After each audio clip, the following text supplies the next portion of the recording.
Hi, everybody. I am going live again to. There, I think I'm live now. Hi, everybody. I'm going live today to record another podcast episode. And what I'm thinking about today is the concept of fear. And I'd like to talk a little bit more about that. I'm also going to talk about the opposite of fear, which I think is love. And we'll talk about that. I've got a couple of resources that I will refer to because I have learned things along the pathway in my life that I would like to kind of throw out there and see whether there's any dialogue back and forth about that. So if you have any questions or comments and you're watching this live, please feel free to put your comments here and I'll address them as I see them.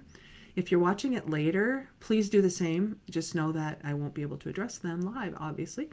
So later this will turn into a podcast, which you can find on any platform, including Audible.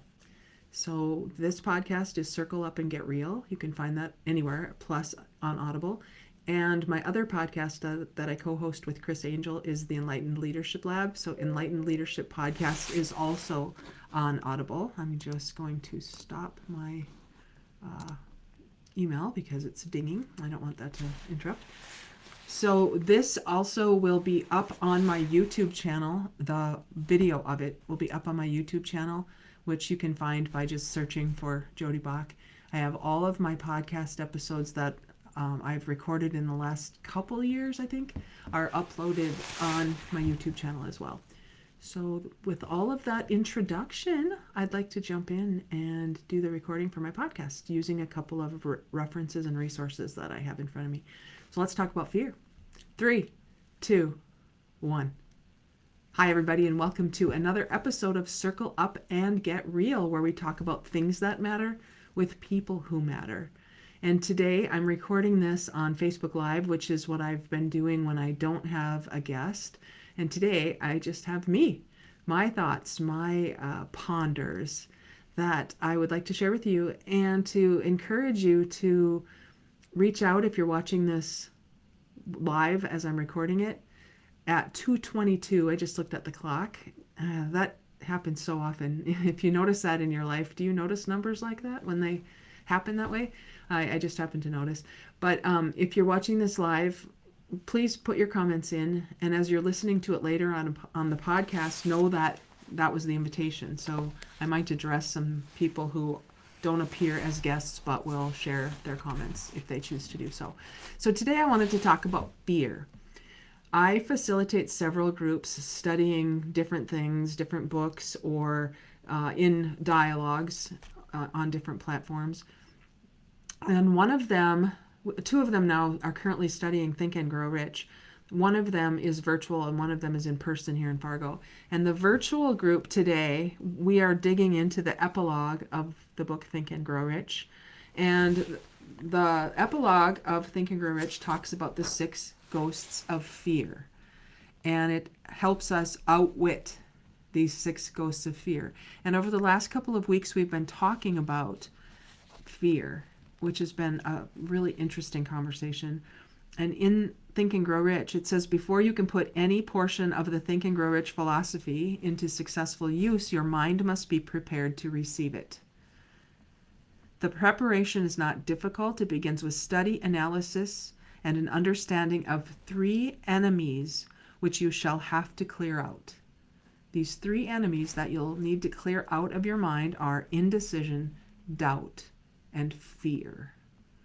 So I'd like to address the third of those today, fear, and talk about how much of a hold that concept has on so many of us, me included, for so long. The conversation today was really rich when we were talking about the 6 basic fears that this chapter talks about, which are poverty, criticism, ill health, loss of the love of someone, old age, and death. 6 basic fears. The ones we talked about today were the fear of poverty and the fear of criticism. And what we determined today is that the fear of poverty is probably not the real fear that hits most of us in this part of the world. We are not worried about becoming homeless or not having enough to eat. It just so happens that's where we are in our life. But the fear of poverty, the fear of what could happen if we lose everything we have, or the fear of, yeah, I have money today, but what if something happens? What if I don't? It's a different kind of fear than the people who have a fear of poverty that is threatening their physical survival. And then that takes me back to a class I took many years ago called the Landmark Forum, where we talked about fear. And we learned there that there are only two kinds of fear: authentic fear and inauthentic fear. And authentic fear is fear of something that threatens your physical survival. And that is authentic because it triggers your fight or flight part of your brain and has you take cover or protect yourself. That is authentic fear. But everything that doesn't threaten your physical survival is inauthentic. And so if you break fear down in that way, and you can really start shining a light on whatever it is that has any of us in that state of not moving forward, we first can ask ourselves, is that authentic? Is that really there to threaten your physical survival? And in some cases it is, for sure. But in many cases it's not. And for most of us, we are worried about things that may never happen. We are ruminating about something we said in the past, and we're worried about so many things, and that prevents us from being at our best, at our vibrational, energetic best. And so if it's true that we don't attract what we want, we attract who we are, vibrationally, energetically, then wouldn't it make sense that we would want to be at our best whenever we can be? All of this energetic, vibrational energy that's being attracted to us can't be attracted to us if we're in a state of fear, in inauthentic fear, let's say. So we talked about poverty, the fear of poverty, and we started digging into money as, this really important commodity that we need to survive in the world. And we started talking about what happened when this book was being written in 1937, after the stock market crash of 1929, during the dirty 30s when the economy was not great in the United States. And what the study or the research that went into this book by Napoleon Hill recognized is that the people of America, and I'm reading from the book now, the people of America began to think of poverty following the Wall Street crash of 1929. Slowly but surely, that mass thought was crystallized into its physical equivalent, which was known as a depression. This had to happen. It is in conformity with the laws of nature. So if you take that statement and you translate it to what we are experiencing in America these days, with so much media coverage of things and so much social media that is not always used for positive reasons. I'm a huge basketball fan, you probably know that, and I was really troubled to hear that there were people blaming Gabby Marshall for a foul that was called on the other team that had her team win. She had to delete her social media because she was getting so many negative comments. And I just wonder what it is in so many of us that has us reach out on social media in such a negative, energetic way. Because if it's true, then we attract who we are. And if what it says here is that all thought has a tendency to clothe itself in its physical equivalent, then why are we surprised that we're in a state we're in these days? And I'm noticing these things. I'm noticing, is the fear authentic or is it inauthentic? And when I'm noticing that for myself, it's simple, not easy. Simple to shift, not always easy, because I'm in that state and have been there for so long and have been so conditioned to believe that any fear that occurs to me is authentic, that I need to shift out of that. The good news is it's up to me. I have the opportunity to shift out of that from inauthentic fear to something else.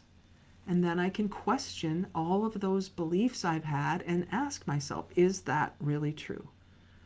So as we dug into the fear of poverty today, I was kind of struck by this. I've read this book so many times, but I read today, the fear of poverty is without doubt the most destructive of the 6 basic fears. It has been placed at the head of the list because it is the most difficult fear to master. Considerable courage is required to state the truth about the origin of this fear, and still greater courage to accept the truth after it has been stated.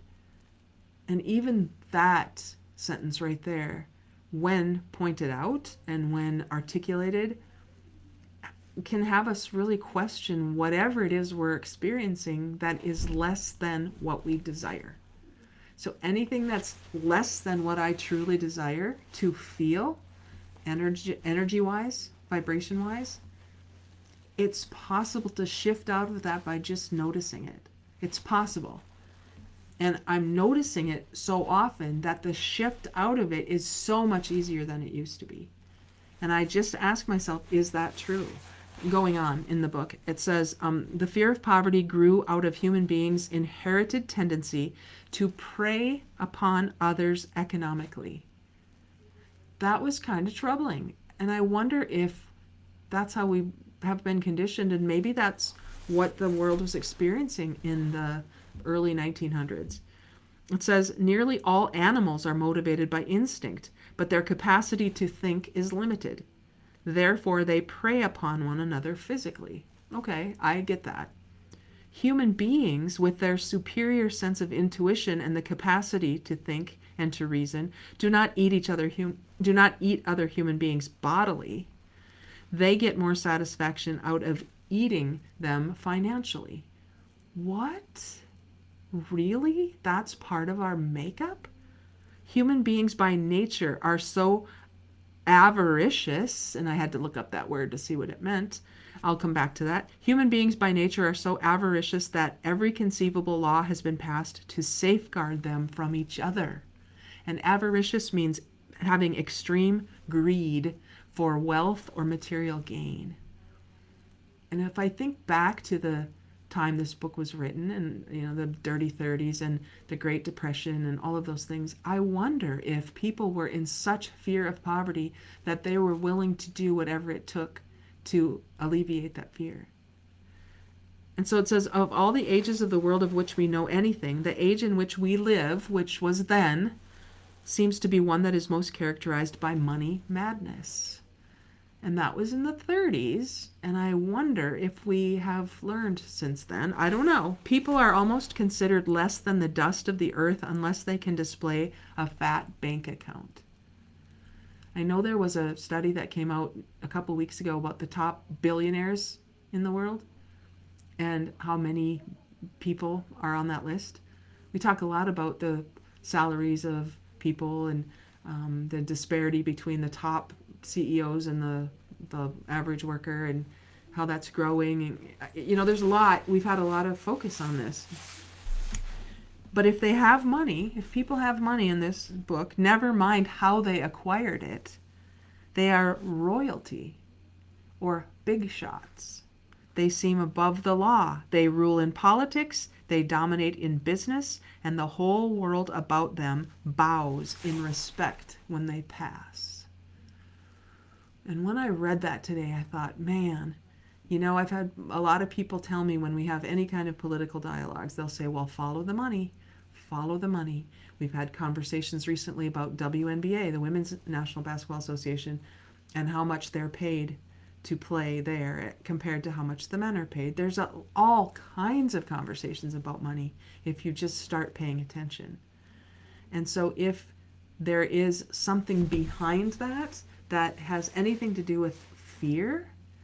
It could be the fear of somebody else will get mine. What happens if somebody else gets a bigger salary than I? And we find ourselves in that case then in comparison mode. And comparison is the thief of joy, because will it ever be enough? Will it ever be enough? When you think about money in that capacity, it says nothing brings a person so much suffering and humility as poverty. Only those who have experienced poverty understand the full meaning of this. It is no wonder that people fear poverty. Through a long line of inherited experiences, people have learned for sure that some individuals cannot be trusted where matters of money and earthly possessions are concerned. This is a stinging but true indictment. And so, I don't know, maybe I'm completely wrong about this, and maybe we've overcome this fear, and maybe we don't have this anymore, and maybe the belief that, people who have money and people who don't have money are equal. But if there's anything that would prevent anybody listening to this from looking in the mirror and asking ourselves, is this true for me? Do I have this fear of poverty or this fear of money in general? It says in the book, self-analysis may disclose weaknesses which one does not like to acknowledge. This form of examination is essential for all who demand of life more than mediocrity and poverty. So if we know we don't want what fear of poverty would give us, then we must, according to Think and Grow Rich, be willing to look in the mirror and do some deep self-analysis. We need to face the facts squarely. Ask yourself definite questions and demand direct replies. And what this chapter talks about is the symptoms of the fear of poverty. So the symptoms that you can start looking for in your own life: indifference, indecision, doubt, worry, overcaution, procrastination. And I just want to highlight worry, because I will be completely honest, I have been there. I've worried. There have been times as an entrepreneur, solopreneur, I'm the only breadwinner in my life. There have been times where if I don't have a client, or I don't have another speaking engagement, or I don't have something lined up, I have been worried. Am I going to be able to make my car payment? Am I going to be able to make my house payment? To say nothing about going on any kind of vacation or buying any kind of thing, clothes, anything. Because in the mode of the fear of poverty, scarcity takes over. So here's worry, usually expressed by finding fault with others, a tendency to spend beyond one's income, neglect of personal appearance, scowling and frowning, intemperance in the use of alcohol, could be, sometimes through the use of narcotics, nervousness, lack of poise, self-consciousness, and lack of self-reliance. And I will tell you that when times are good, when there's money coming in, I know I'm different than when I am worried about it. And so I'm going to go back to the fear of something. If we're in that stage, that space, that energy of fear, that vibrational energy of fear, are we our best selves? Are we energetically and vibrationally our best selves? Because most of the time, according to what I've learned, the fear is inauthentic. The fear is inauthentic. And the space we find ourselves in the space of fear, is very much lower vibrational energy than the opposite of that, which I believe is love. Fear or love. And if people are experiencing their lives in a space of scarcity, of judgment maybe, especially around money, could it be because they have a fear of looking in the mirror for themselves? What have I believed that has brought to me what I'm experiencing?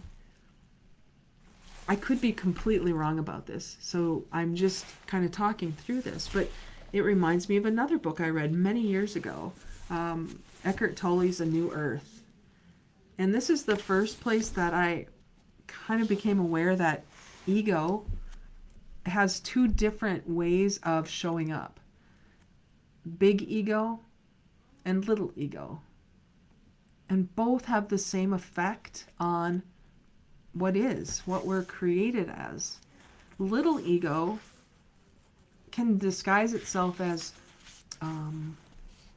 humility, I suppose, or it's good, it's noble to have a little ego. Oh, no, it's not about me.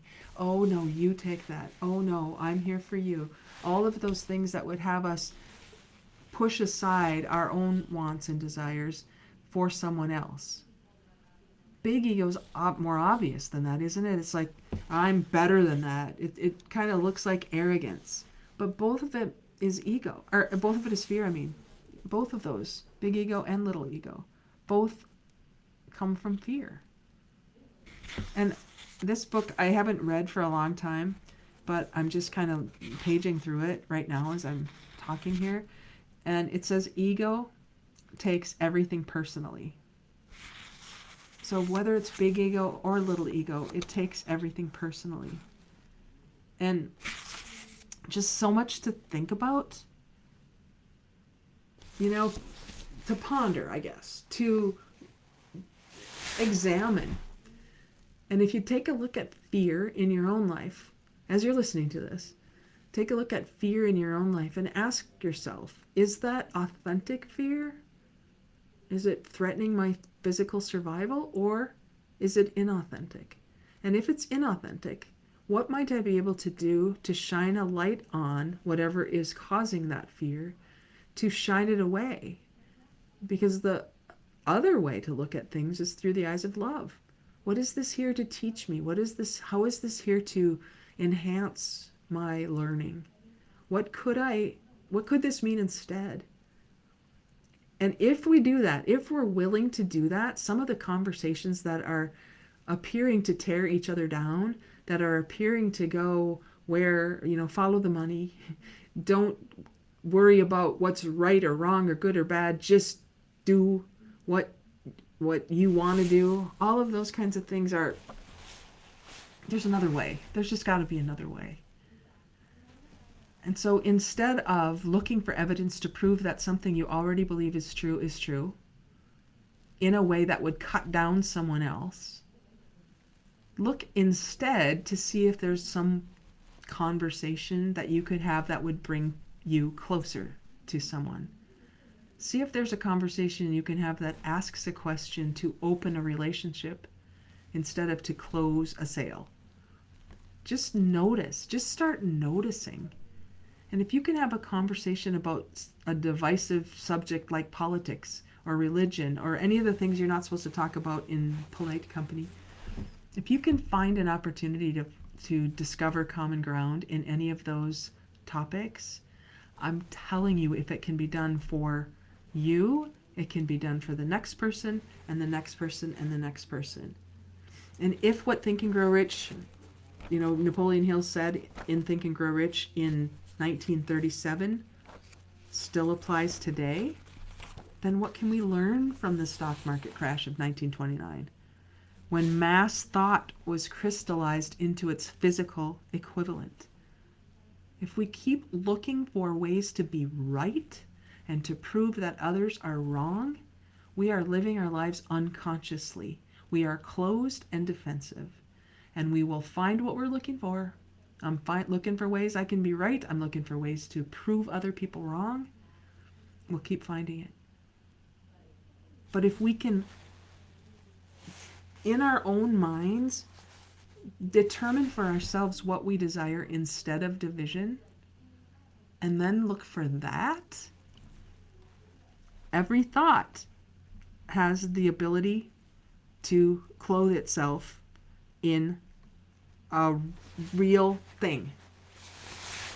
Nature has endowed human beings with absolute control over only one thing, and that is thought. This fact, coupled with the additional fact that everything that human beings create begins in the form of a thought or an idea, leads one very near to the principle by which fear may be mastered. And that's what I'm committed to. I would love to continue conversations like this with you. In fact, I'm going to be talking about this subject of money and relationship with money in a free Lunch and Learn on the first Monday in May. I'll put that in the show notes. And the first Monday of each month, I'm going to talk about something different and invite people to join. Just get an experience for what it's like to be in the midst of an emergent conversation where there's nothing to teach or to lecture about, but every opportunity to think differently. That's what I'm putting out there. On Monday the 15th, this is being recorded on the 10th of April. On the 15th, I'm doing another free workshop called How to Be a Leader Others Want to Follow, because I'd love to have a conversation about leadership. Not that I know everything, but maybe because I don't. And I'm open to learning. I'll put some ideas out there. I'll go first. And I'd love to have you join me. This is all kind of leading up to one of my membership groups that I would love to grow.